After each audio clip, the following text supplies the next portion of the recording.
Tapi Gatot, saudara Gatot, Nurmantio, Anda, saya tidak takut sama Anda. Saya tidak menghargai Anda.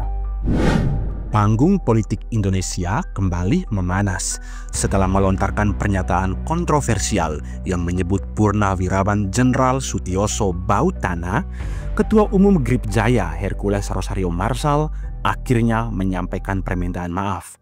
Namun, permintaan maaf yang terkesan tulus kepada Sutioso dan keluarganya justru menjadi pembuka untuk konfrontasi yang lebih terbuka dan keras terhadap Jenderal Purnawirawan Gatot Nurmantio atau mantan Panglima TNI itu. Hercules dalam pernyataannya menunjukkan penyesalan mendalam atas ucapan terhadap Sutioso, seorang senior dari Korps Baret Merah yang ia akui dihormati. Saya minta maaf sebesar-besarnya kepada Pak Sutioso, kepada anak cucu dan keluarga semua. Ujarnya mencoba memadamkan api yang ia sulut sendiri. Akan tetapi bara api itu tak sepenuhnya padam. Ia justru mengobarkan api baru dengan menantang Gatot Nurmantio. Tapi Gatot, saudara Gatot Nurmantio, saya tidak takut dengan Anda. Saya tidak menghargai Anda, tegas Hercules. Ia merasa Gatot cawe-cawe secara berlebihan, melabelinya sebagai preman bengis tanpa alasan yang jelas baginya. Ya, kok Pak Gatot Pak Sutioso kayaknya diam aja, Pak Gatot kayak orang kebakaran jenggot itu loh. Hercules itu premanisme. Hercules itu ormas preman. Saya bilang kamu yang preman kamu. Kamu bikin action sana action sini karena nggak laku. Hercules pun mempertanyakan kesalahan spesifiknya terhadap Gatot, sembari memamerkan sisi baiknya, menyantuni yatim piatu dan beribadah, seolah ia ingin membangun kontra narasi preman yang dilekatkan padanya oleh Gatot Nurmantio. Ingat, kau dulu TBU, kau bisa ke Jakarta pakai apa? Sudah puluhan juga yang bawa kamu ke sini. Kok ngomong seenaknya kayak gitu? Tidak sopan. Sudah jadi raja. Kamu itu kan preman, memakai pakaian ormas. Saya bisa buktikan. Kau itu preman. Grip Jawa Barat mengatakan kalau ingin didukung oleh Grip, pertama mencintai dulu Grip, baru mencintai rakyat. Pakai dong otakmu. Di sisi lain, kemarahan Gatot Nurmantio bukanlah tanpa sebab. Mantan Panglima TNI ini merasa terusik oleh beberapa hal. Yang pertama, penghinaan terhadap Purnawirawan. Ucapan Hercules kepada Sutioso dianggap sebagai serangan terhadap kehormatan para Purnawirawan TNI, termasuk Gatot sendiri dan bahkan Presiden Prabowo Subianto yang juga Purnawirawan. Gatot mengingatkan Hercules akan masa lalunya sebagai tenaga bantuan operasi atau TBO dan menudingnya tidak tahu diri. Yang kedua, Gatot menyebut premanisme berbalut ormas. Gatot secara eksplisit menyebut Hercules preman memakai pakaian ormas.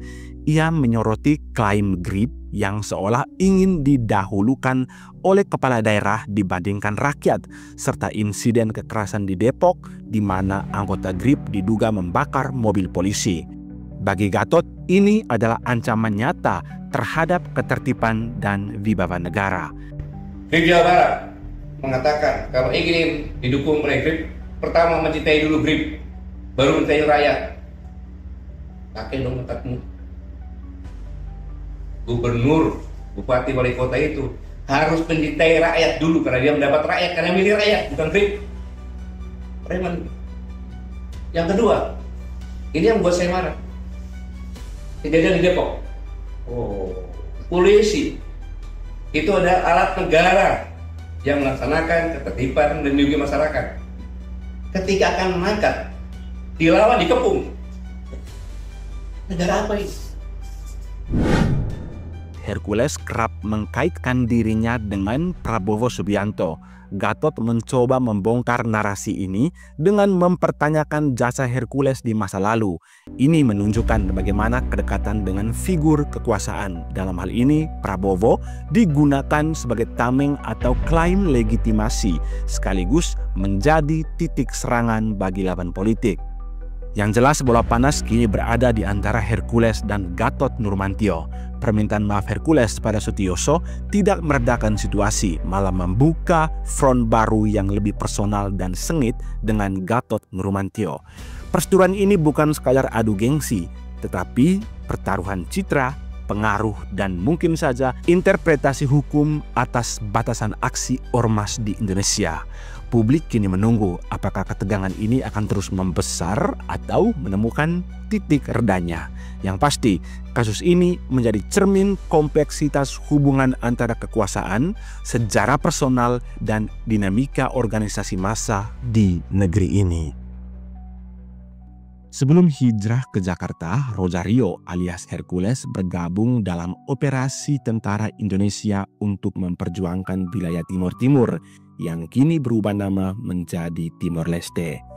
Dilansir dari buku Kick Andy Kisah Inspiratif, Hercules mendapat tugas dari Kopassus sebagai tenaga bantuan operasi atau TBO militer sebagai juru angkut logistik di Timor Timur. Di sana saya membantu segala-galanya hingga memegang gudang logistik Kopassus, ungkap Hercules. Sebelum mendapat tugas dari Kopassus, Hercules merupakan seorang yatim piatu yang kehilangan kedua orang tuanya saat pengoboman di wilayah Ainaro pada tahun 1978. Ketika TNI menggelar operasi militer besar di Timor Timur yang sekarang menjadi Timor Leste, Hercules pernah bergabung dalam operasi tersebut untuk memperjuangkan wilayah Timor Timur. Ia menjadi tenaga bantuan operasi dan mengemban tugas sebagai juru angkut logistik.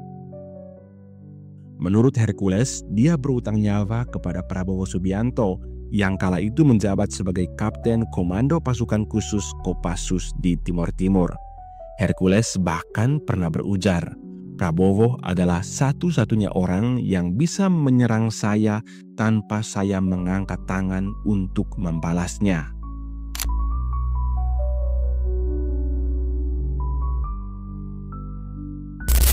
Suatu hari saat mengirim logistik untuk tentara di Timor Timur, helikopter yang dinaiki Hercules mengalami kecelakaan. Tangan kanannya terluka parah hingga ia harus dilarikan ke Jakarta dan menjalani perawatan di Rumah Sakit Pusat Angkatan Darat Gatot Subroto, Jakarta Pusat. Namun nahasnya, tangan kanannya tidak bisa tertolong dan harus diamputasi. Tak tahan dengan perawatan di rumah sakit, Hercules pun kabur dari rumah sakit. Ia akhirnya terjerumus ke dalam lembah hitam Tanah Abang. Saya merebut daerah hitam Tanah Abang melalui pertarungan sengit. Hampir tiap malam ada orang mati di sana. Kenang Hercules seperti dilansir tribuntimur.com. Bersama teman-temannya di Timor Timur, Hercules kemudian membangun daerah kekuasaannya di Tanah Abang. Kelompok yang tadinya kecil tumbuh sangat masif. Dia bahkan pernah membawakan hampir 17.000 personel yang tersebar di seluruh Jakarta. Hercules menyebut Tanah Abang sebagai daerah tak bertuan, di mana kerap terjadi pembacokan dan perkelahian antar preman. Waktu itu saya masih tidur di kolong-kolong jembatan. Tidur nggak bisa tenang. Pedang selalu menempel di badan. Mandi juga selalu bawa pedang, sebab setiap saat